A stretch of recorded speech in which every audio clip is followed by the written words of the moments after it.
Welcome back, fellow armchair generals, to another episode of Hearts of Iron 3 with Black Ice. This is Gamer1745 here, and this episode, unlike last one, will be a heavily gameplay episode. So on that spirit, we will get to playing. Okay, these guys are pushing into here. What are these guys doing? Sitting and recovering. That sounds like a plan, that they sit and they recover. Okay, you can support this. I'm attacking here because these guys here were are attacking into there. See a bunch of them trying to break out. Okay, these guys, which I sort of been saving for, we're gonna just at least temporarily push into that. See, I do actually play the game. Oh, and if you haven't already, please subscribe to the channel. I would really like that. Because I like to see you around more often. And, of course, if you could like the video now, just let's pause for a moment. Can you go down and hit that like button just for me? Thank you if you did.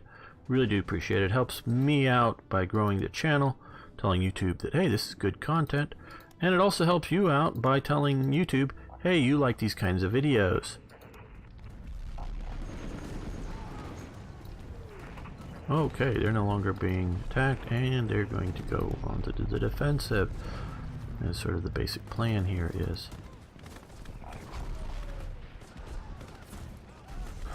Okay, so as I started last episode trying to tell you, and I got entirely bogged down, Japan does not have, or did not have, mountain divisions as a standard unit type, or any unit type. They did have lots and lots of mountain guns.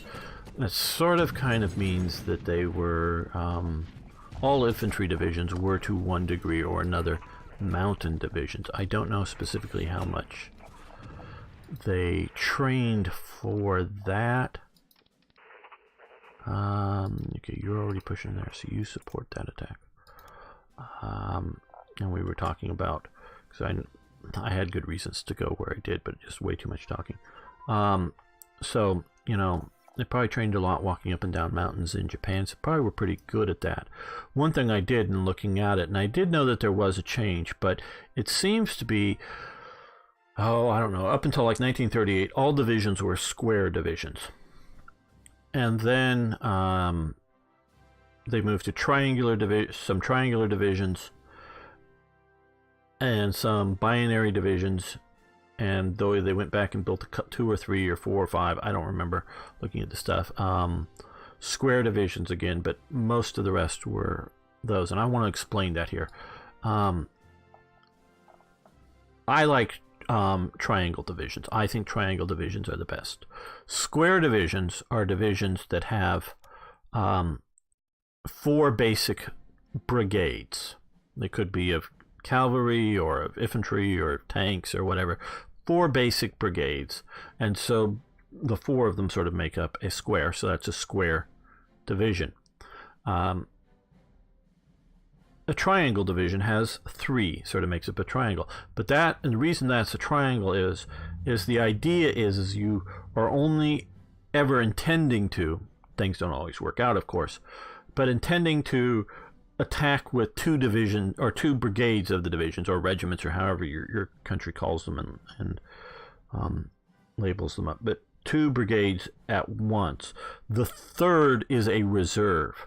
So like let's say you break through the enemy's line, so you've got 2 brigades attacking, one breaks through, or the line, there's a breakthrough. Well, then you rush the 3rd brigade in through that breakthrough. Now, for at least temporarily, you've got 3 of your brigades in action, but at some point in the near future, the idea is one of the units that was previously up in line becomes the reserve.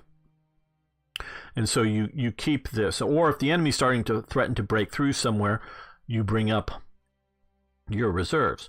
And generally speaking, you try to rotate through the brigades to give breaks to all of them. So even if the division is for days, weeks, months, years, not always for years, it's going to always be in combat, but for however long, could be a month, that's always in combat, always at the front, always shooting at the enemy. Somebody's going pew, pew, pew at the enemy. you can rotate through, so you can 1/3 of the time roughly any one soldier or any one unit of soldiers can be out of the fighting. So maybe fighting for 2 weeks and off for a week, sort of kind of thing, or fighting for 2 hours and off for an hour, whatever it is. I am an advocate of triangle divisions because of that. Square divisions just start becoming a bit hard to manage for sort of one person, and to a point it would be better to have 4 divisions that are triangle than 3 divisions that are square, because if you take 3 of those brigades off of those 3 square divisions, put one of them, or put one brigade from each of them into a 4th division, that would be a better setup. Now, saying all of that, sure, you can have your Grossdeutschlands, I don't know, your Leibstandards, your whatever, your sort of elite super divisions. Oh, well, okay, yeah, you can have it. It's not too big to handle because obviously you have a staff and running. But at some point, you don't want 8 or 10 or 20 brigades in one division. That's why you break them up into multiple divisions. They become corps. Sometimes in some navy, or not navy, but in some armies, they might sort of kind of have these big super divisions that are really sort of actually in functionality, not even maybe always fighting on the same front. You may have a brigade from Grossdeutschland fighting on the western front, and 2 brigades or 4 brigades, 2 on the west front and 2 on the east front, or something like. Sometimes you can have these big super units that are really functionally not that. A binary division has 2 brigades. Binary divisions have their purpose. Garrison divisions can be binary divisions because they're designed to not be in combat. They're designed to sit down here and guard the port. They're going to spend months, years of the whole war not fighting. But at the brief time that the enemy attacks, doing a naval invasion, their whole division will be in combat, because all we got to do is kill them on that beach. And if we do that, we've won. They go away. We can take a break. And if we need reinforcements, we'll, put other binary divisions on trains and send them down here. So there can be a very good reason for a binary division. Or it could be just, now, this could be a good reason. Say you've got a large area, and you have you don't really think the Soviets are going to invade. You just need to spread out a bunch of divisions to sort of kind of, keep the peasants from revolting. Okay, binary divisions could do that. But also what you can do is simply chop up a triangle division and just have the brigades operate independently. Just send them out, you go do your own thing, each brigade, because none of the enemy are strong enough to defeat a brigade, all at once. And if they're dug in somewhere too strong for one brigade to do it effectively, well, we'll just call up reserves or other brigades and we'll get things. So, you can always, if it's a big enough area, if it just sort of frontier kind of, like if it's the British holding the Afghan frontier, you can just send in a regular division and split it up. And you can temporarily, well, if you need 2 brigades together, and well, okay, bring in 2 divisions, temporarily put 1 brigade from each division together, temporarily brigaded together. So you can do that. And but you see but compared to a garrison division is a persistent stationary thing. But maybe, I don't know, I'm trying to find, maybe in the Philippines or maybe down here, you just only need 2 brigades, you think. And it's sort of like occupational duties or whatever. Or could be I guess a sort of island defense sort of comes into coastal divisions, so, just the size of the task. Because if it's a temporary task, you can always break up a larger, into brigades. And divisions are designed and trained to you have your 3 infantry brigades, but you got your artillery regiment. Well, it's designed to be able to break that artillery regiment up to support the different brigades. And the reason they're not, most brigades would have some maybe light artillery with them. It depends on the army you're talking to. I know this is going to be a game playing episode, but we're also talking to. is, you know, some brigades normally will have some artillery as part of them, but the idea is you don't want to permanently assign all the division artillery spread it up between the 3 brigades, because one brigade's in the reserve. So he doesn't need any artillery while he's in the reserve. And normally the guys loading and shooting the artillery aren't quite as being as strenuous as being the guys on the front line. But even then, they get breaks too. So, you know, it's just the idea that the divisional commander sees either where the main enemy attack is and shifts all of his artillery over there, or if he wants to, you know, push on a certain place, he may bring all the division. But because it's really, if it's sort of organic to your brigade, it's not that so much the brigade commander can, oh, we want your, you know, send all your artillery over here. It's not so much, at least in most armies, that you can just go, no thank you. But you go, yes sir, as soon as we can, sir. We'll get there. 3 hours later, well, where's your artillery? Well, as soon as they're not shooting, they're currently shooting at the enemy, and we've got to use our artillery. As soon as they can, we will release them to the other brigade.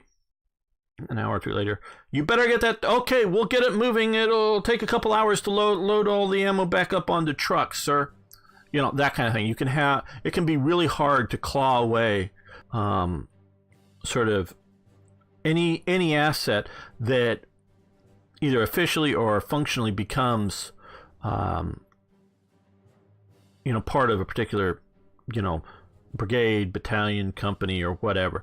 But if it's held out as, you know, the Americans did their tank destroyer battalions attached to infantry divisions, which were different than tanks in a armored division. They were tank destroyer.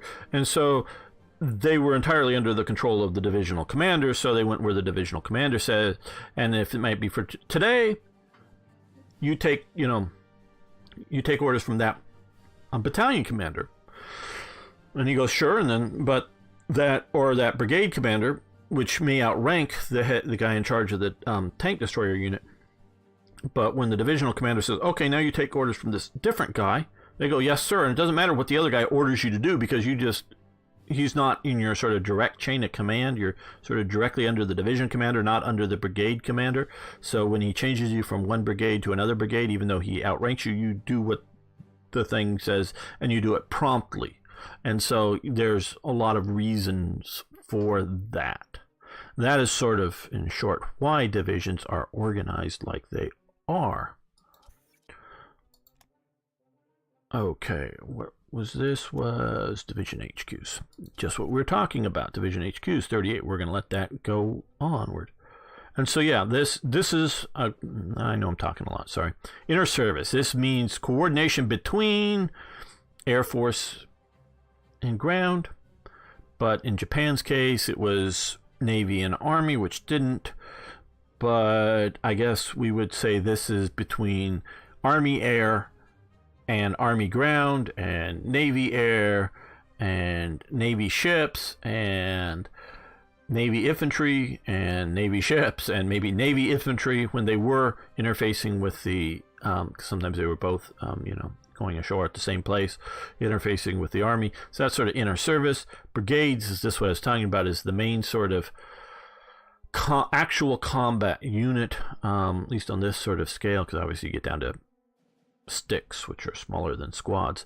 But, you know, that then division, this is, well, we have brigades out here, obviously, in which these units are made up of divisions, then HQs, you know, multiple. So you know all this stuff. So this is all really important.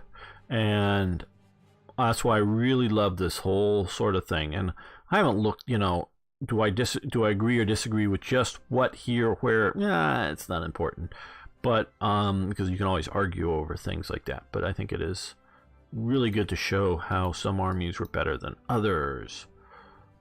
Like if I was doing this, I would make a block for inner service for Japan.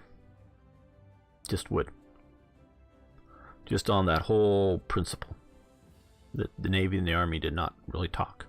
Or make a cap of like level 2 or something like that. I don't know. But I would definitely cap that or block that. Okay, we're getting ready. We still haven't been able to activate paratroopers, but we're getting there, which is good. Okay. Well, let's see if we can find a 38 tech instead of a 30. There's lots of good 39s, including I'm looking at that.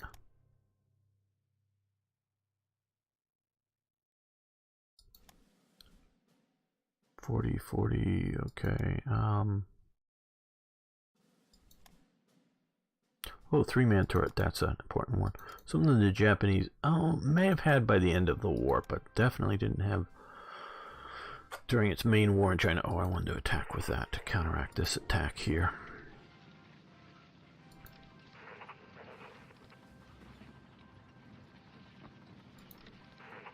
Okay, they're going to stop.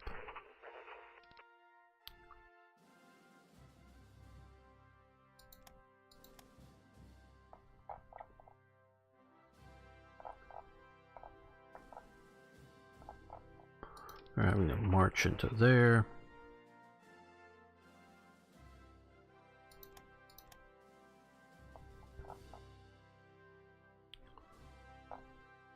We're using our air power a little better right now. Hopefully to win some of these battles. Okay, you've just won, but don't go anywhere because you'll get cut off. We don't want to open up the breach.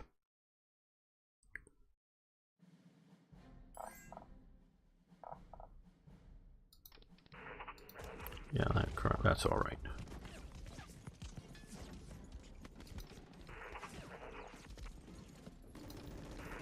Okay, well, you guys attack here.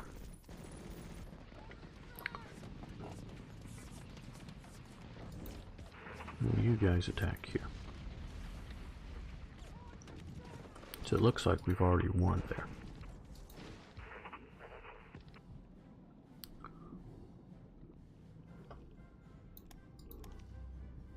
And we've taken out, we've got a nice little pocket going here.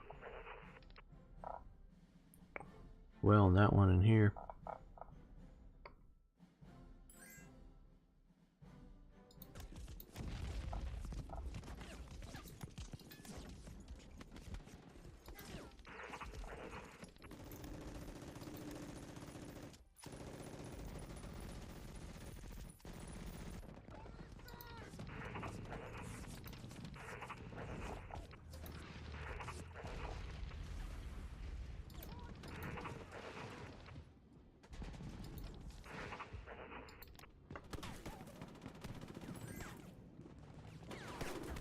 Somebody stole our blueprints. What does the U.S. want? We give them money for oil. Okay, well, we have the money. We'll get more oil later on.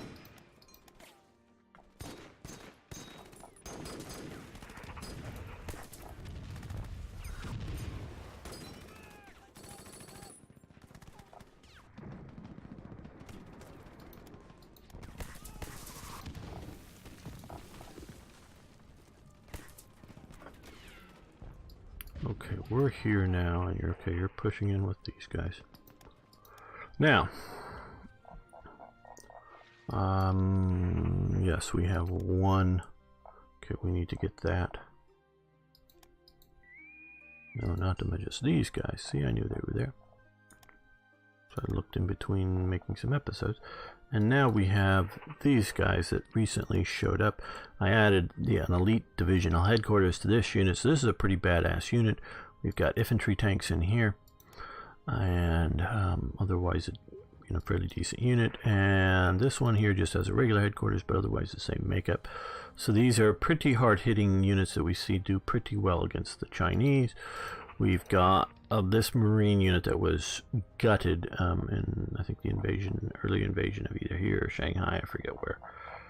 If you care enough, you can look back. And 2 mountain divisions.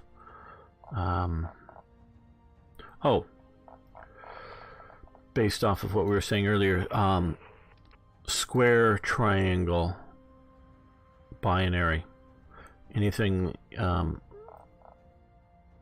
They're really, like I say, unless you're talking like a grossly oversized guards division or something that often doesn't fight as a unit, meaning, the 1st Guards Division. Well, yeah, because, we've got 6 brigades in it. Yeah. Well, 1 brigade is always back at, and if these are the Soviets, and I don't know nothing about Soviet Guards Division. Yeah, one brigade of the Guards Division is always back in Moscow. Okay. So that's sort of your training and depot and, being a Guards Division, defending Moscow, from political unrest or the leader or whatever. Okay, so okay, let's just on this hypothetical 6 brigades. Okay, 1 brigade is always back there. Okay, now you're down to 5. Oh, well, we send 2 brigades off to fight over here and 3 brigades to... Okay, so you're talking about some sort of super augmented unit. Fine. But short of that, you generally speaking are not getting larger than a square unit. Now, sometimes you may have a sort of a super square unit, in that you may have your 4 infantry brigades, and then you functionally have enough other, infantry tanks or special reconnaissance guys or armored engineers or something that are more than just a single support unit, but sort of become a reinforced square division. Okay, so what I really like about this, and I don't do it enough, but this is again singing the praises of Black Ice, is that they've got this here, which I normally don't touch because they've sort of kind of done this to some degree, at least for the majors. Is this, if you want to, and right now, superior strength, we could do that. And that would allow us to increase strength here. We currently can't unless we do that. We can decrease strength. And this is the way, but unfortunately, this is the way that Black Ice has chosen to represent the difference between... okay, and I know a lot of people periodically ask me about, and I've only just watched a little bit and looked at a little bit about Blacker Ice. There's multiple reasons why I haven't played it. I probably won't... Well,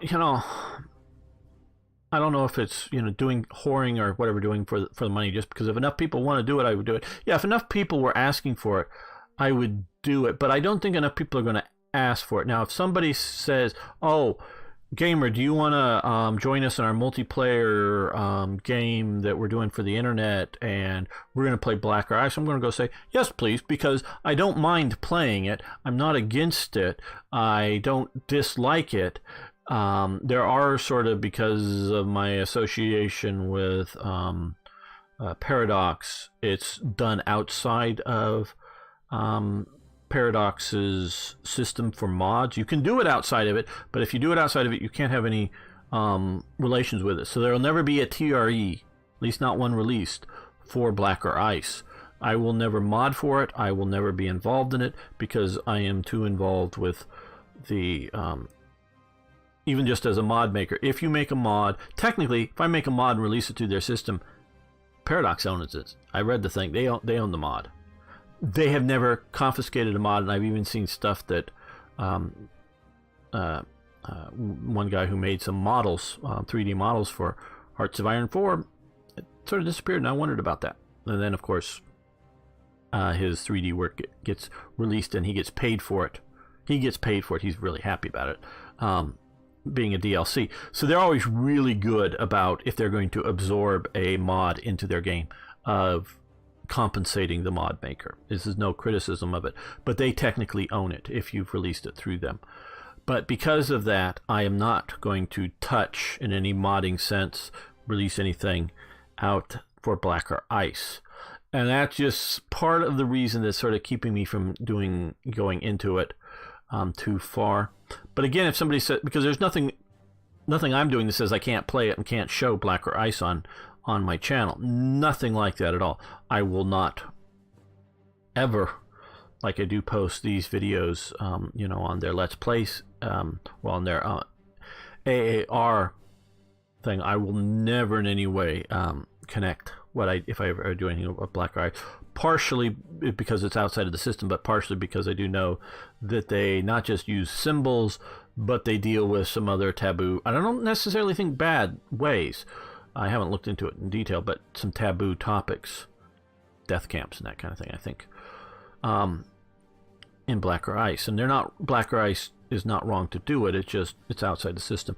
But yeah, if somebody wants to do a multiplayer with me and they're setting up and they're running it, I would very likely just say yes, because it's them doing it. I'm just joining them.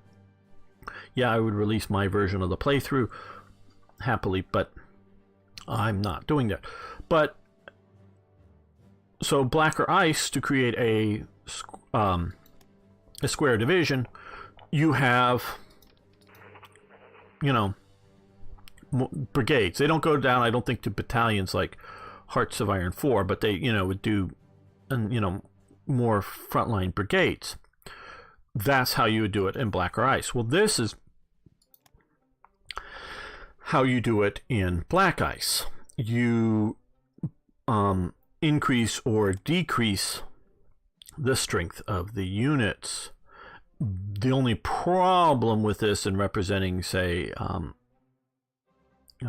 Japan, in that some divisions stayed square and others were, and to the best of my understanding, they stayed square. They may have eventually whittled down because of, attrition or something, but and other divisions were raised as triangular divisions. This is a uniformity situation. It's one or the other. You don't get to have some brigades not, or yes or no. You can do that with Hoi 4, much more easily. There are other things to do it, and you can do it much more easily with Hearts of Iron or Black or Ice, because you can have some do it. Now, where like Italy, you have the situation where most divisions went from, I think it was triangular to binary, and then later that was seen to be too weak, and most divisions then had a sort of a fascist militia brigade or battalion or whatever added to it. So they didn't quite go back to triangle, but they did reinforce it because Mussolini found out that it was just too weak.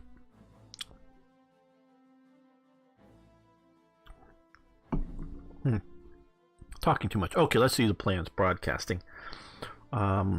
Yes, we will go to that. Okay. New monumental building. Let's see the plans. Okay, good. Now, because there'll be there, a bunch of stuff. So, if I remember, we did something a little different. Yes, we did the imperial seat of government to get some of the ruling party support, national unity, and leadership modifiers. Okay, so so I normally first do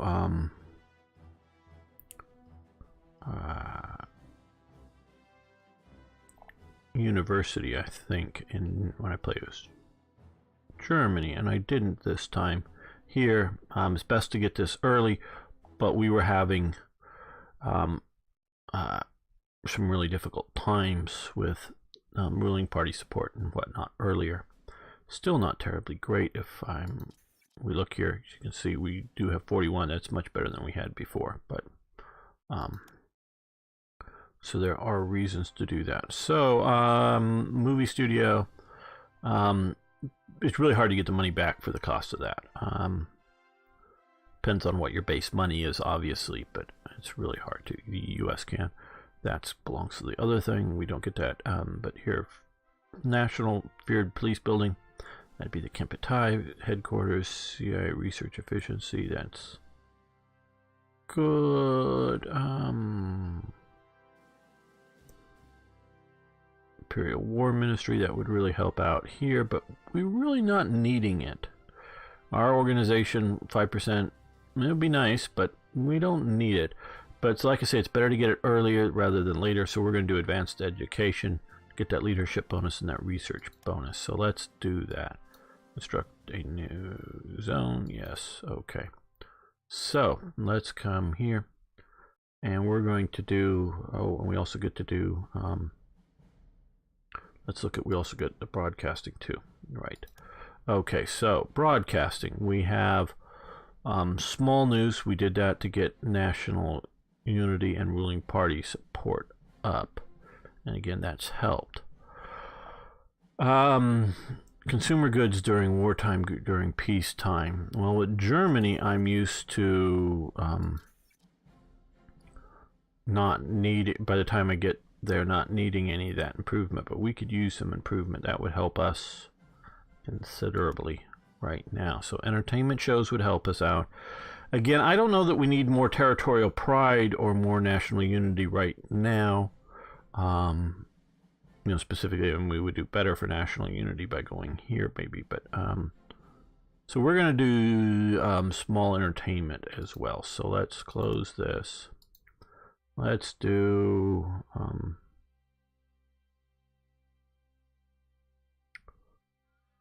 small entertainment shows and Imperial University. And this is where one of the reasons we sort of did them both together is just to make sure that this one doesn't cut off too much money, though it does raise dissent. But we gain, as well as everything else, we also gain 2 leadership in Tokyo. Good. And so we now have more dissent, which we will slowly bring down.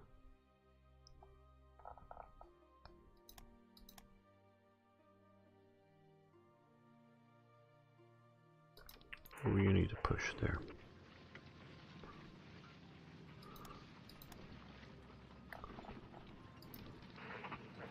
Okay, you support that because these guys are, no, they're not getting too badly, but they could use some help to get across that river.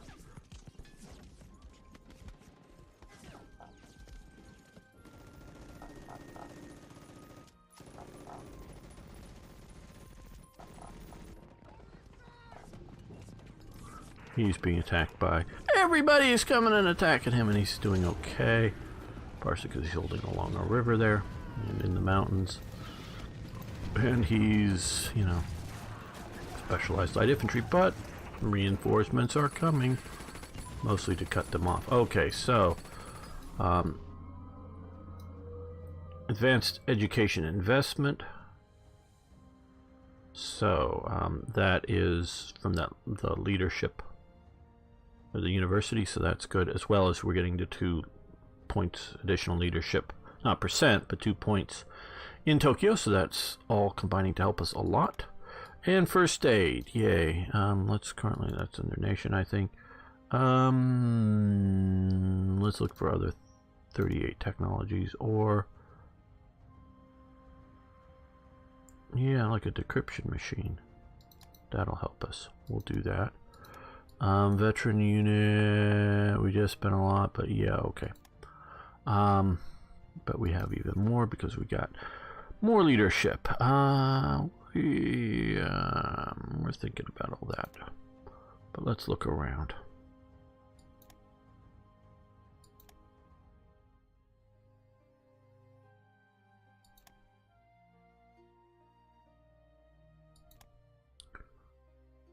Okay, well, machine guns, that's useful. Okay, we can get up to 61.85.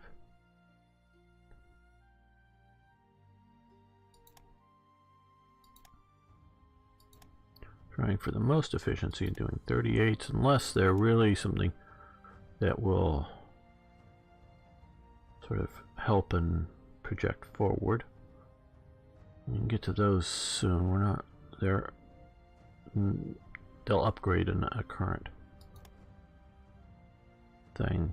Where here we want to do, because if we've already started building a couple of carriers, we're still just doing that. So let's do aircraft armor. That'll be good. So won't touch the ones current in production, but any future. So we want to do that sooner rather than later. Again, I'm looking for forward projecting 39 battleship engine. Okay, let's do it. That's 38. It'll push through a bit faster, and we got 0.85 left.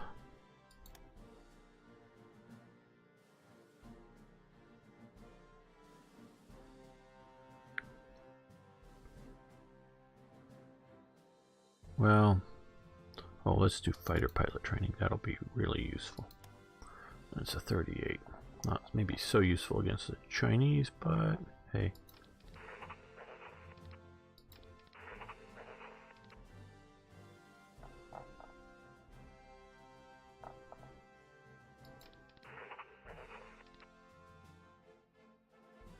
We were to attack there. How difficult would that be? We'll let that go for a little bit, but not too long.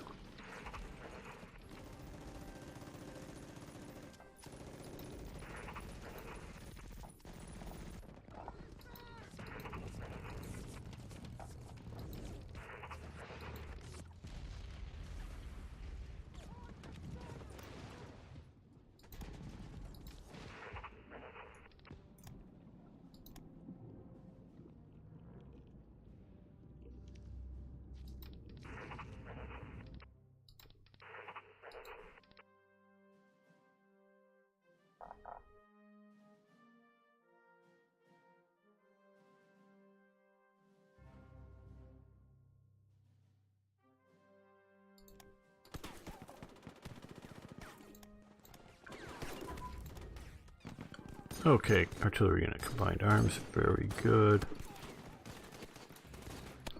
And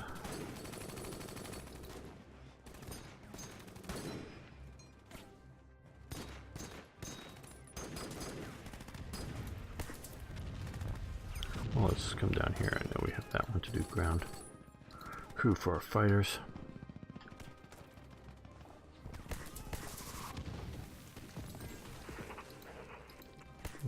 Okay, those guys are exhausted, so they can go on the defense or stay on the defensive. These guys can move forward. Okay, they're all attacking somebody. Are you all attacking? We're supporting all but one. You can reorganize. Okay, oh, yes. Get on board. Come down here. You rebase, because we'll send you back. We don't need you in China. Okay,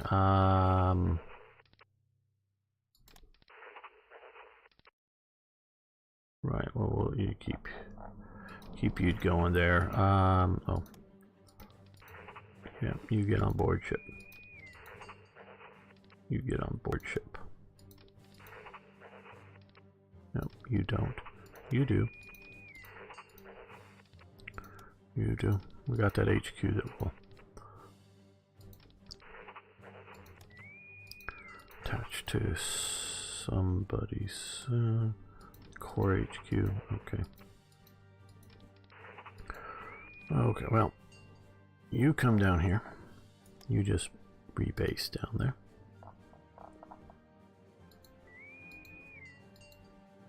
You guys, yeah, you just transport. We'll have those other guys hang out, stay there. Money for fuel now.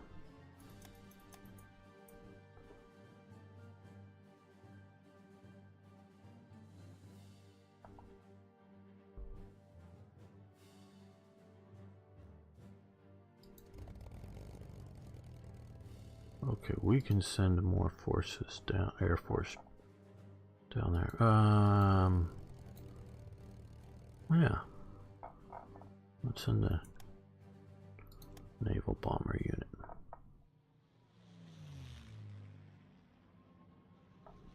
Oh good, these guys have made it to there. Very good.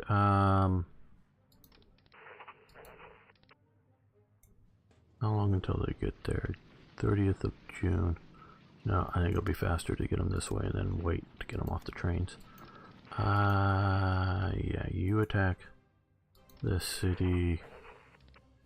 Yeah, you attack there, I think. That'd be good. And you join in there.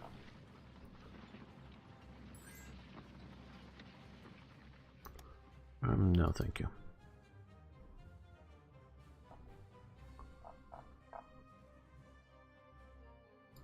Okay, we've got too many units there. They look in slightly better shape, so they come up that way. These guys can jump into that. Oh, so they finally gave up with their super big massive attack. This one looks like it's about ready to work. Okay. You guys will move faster. You guys can join in. That too.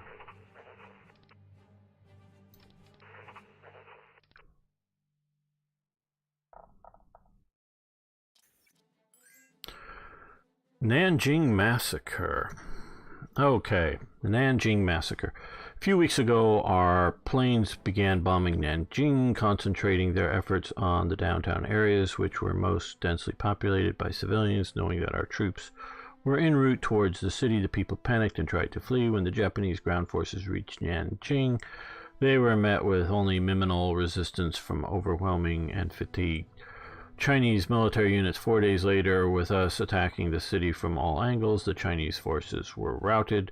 Fearing the consequences of surrender, the Chinese soldiers donned civilian clothing and retreated into the city. According to some of our military commanders, various atrocities against the civilian population of Nanjing occurred during the following weeks. There are rumors of 200 to 300,000 dead.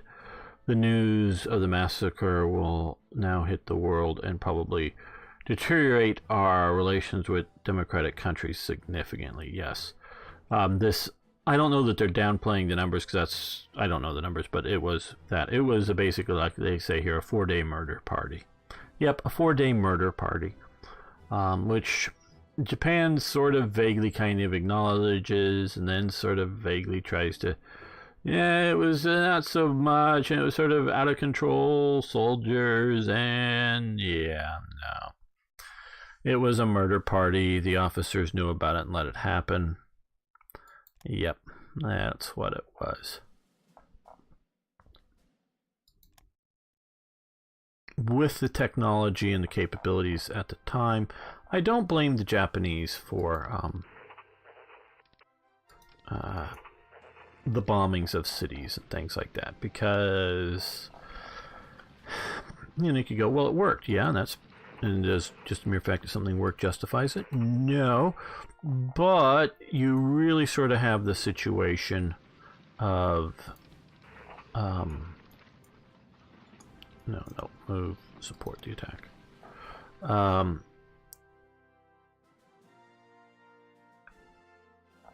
do I put this? Like I say, because it works doesn't justify it. It's because a city is a valid military defensive point, and a city is a valid military objective. Okay, you can't just go, oh, there's civilians in there, we can't bomb there. Well, of course, nowadays we have, smart bombs, so that we can bomb a city as we, target military targets within the city. As we saw in one of the cases in Iraq, well, the U.S. starts bombing a bunch of Iraqi civilians, probably most likely government supporter type civilians. That doesn't make any sort of justification. It just sort of is. Oh, we gotta get one of you guys who's in the worst shape. Yeah, you stop. Oh, yeah, and you guys come back here because they're trying to come in and cut us off, because one of these guys moved north through there. Okay. Because the bombing started out, so they wanted to go to shelter, so they went into a government shelter you know, a sort of a semi-military shelter, and the U.S. puts a bunker-busting bomb right into it, not knowing that there were particularly lots of civilians, but knowing that it was also sort of a military command and control headquarters. Of course, the Iraqi civilians thought they were going someplace safer, when in fact they were going to prime target where their regular residencies would only be bombed, you know, by accident or, you know, whatnot. Don't want to quite say mistake, but just, you know, because they may be somewhat targeted there, but, and they may be like very nearby a military thing, and, you know, bomb hits the right target, but, you know, big pieces of shrapnel may fly all the way through inside of their house and out the other, you know, and maybe killing somebody on the way. So yeah, it's not saying it was going to be safe at their home, but, you know, it wasn't specifically going to be targeted. Well, they couldn't target things that well. And of course, in the real world, you know, governments put Red Cross signs on top of military positions or something, you know, so you can't just go, oh, you know, real world. The Iraqis, and in the second Iraqi war, the U.S. goes in there, the Iraqis know that U.S. doesn't target schools. So they turn most of schools into weapons depots because we don't target schools. You know, so when you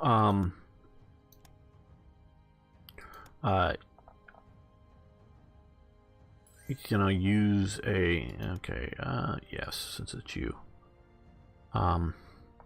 if you use a civilian target, or, you know, civilian location as a military function, it's going to get used. That, you know, it's going to get targeted. More rebels everywhere. Uh-oh. Okay. Wow, there's a lot of these. Some of these I think are double notifications, as not just that there's rebels, but that there are rebels taking over provinces.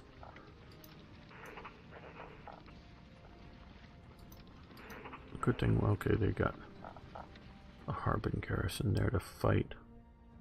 Okay.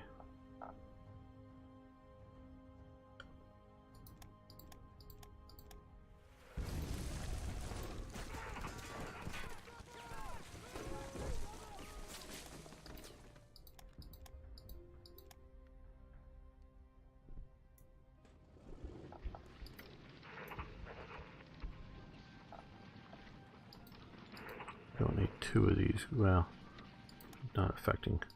I should. Oh,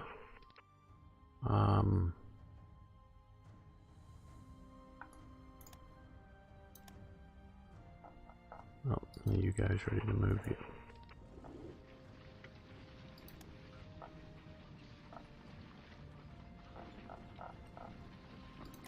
Yep, we're gonna win. We're gonna win. Just a little bit of disruption.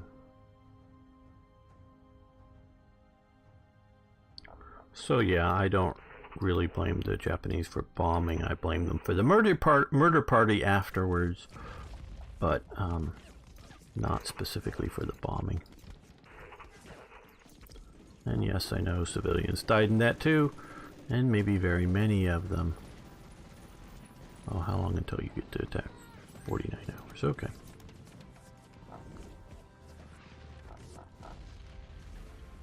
Okay, you bomb here. Ground attack. You bomb here. And you start bombing here.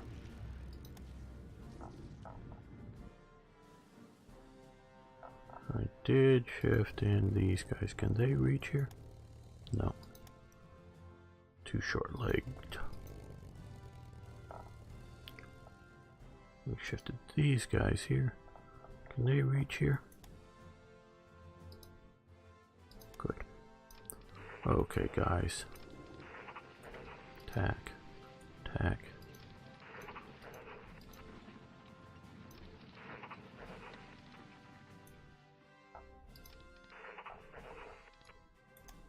No, you just generally attack. because these guys are going to come up and close that gap.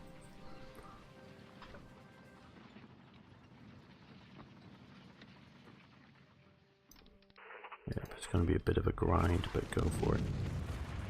These guys are going to come into here and they'll be able to support that. Because I want to, anything that's in here I want to cut off and kill.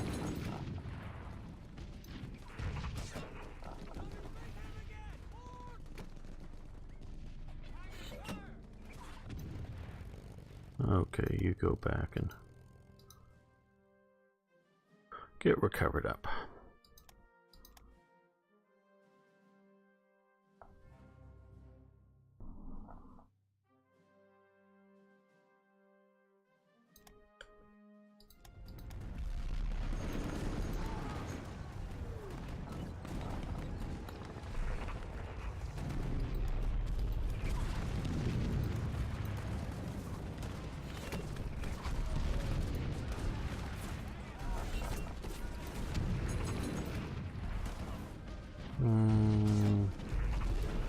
That's doing fairly well. Let's push up to here, I guess. Okay, we'll see about that. Direct fire unit combined arms has advanced. Okay, and we're gonna let that one go. Got a lot of direct fire units. Okay, bombers over Japan. China sent 2 B-10 bombers to Nagasaki, Japan. The planes dropped leaflets in return. Gain 1 in descent. How interesting. I was just because I know I have, though these guys aren't on orders to intercept, mostly because they can't get anywhere over China from there, but they can go there. So we do have somebody there trying to deal with that, but didn't think of the descent. Ooh, government needs even more. Thought we reduced that with our thing, but maybe that hasn't kicked in. I don't think it's kicked in yet. Okay, you're attacking there, fine. No. Okay, now. Okay, so, oh,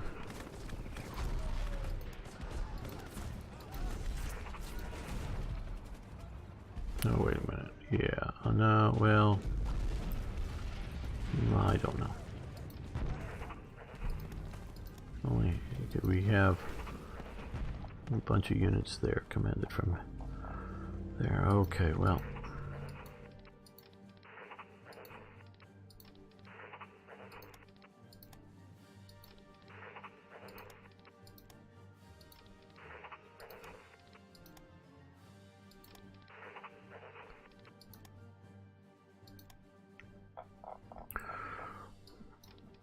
Okay, so we have well, make sure it's that unit. Get on board. I think I have another infantry or marine division, I should say, here. Yes, get on board. Okay, you guys. I'm going to invade here. I decided to invade here because, well, it has a port. If I do that, it'll cut this off and hopefully we'll be able to quickly reinforce and still push in and get Hunan or whatever this island is, I forget. Get that. But I originally thought about coming here, but then they might be able to bring down forces here and stop me from crossing over. If they have a force here that's difficult, it's, you know, to trying to cross, it'll probably just be like one division or brigade that was the port defense. So it won't be as hard to go this way, and then of course I can also still invade again this way, because I do want to come down here to get the air base and whatnot. So that is an important element. So these are our invasion forces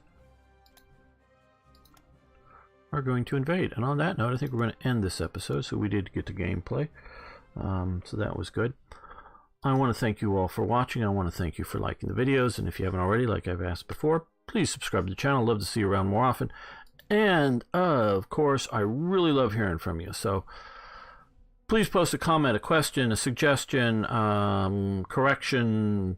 See you next time for more Hearts of Iron.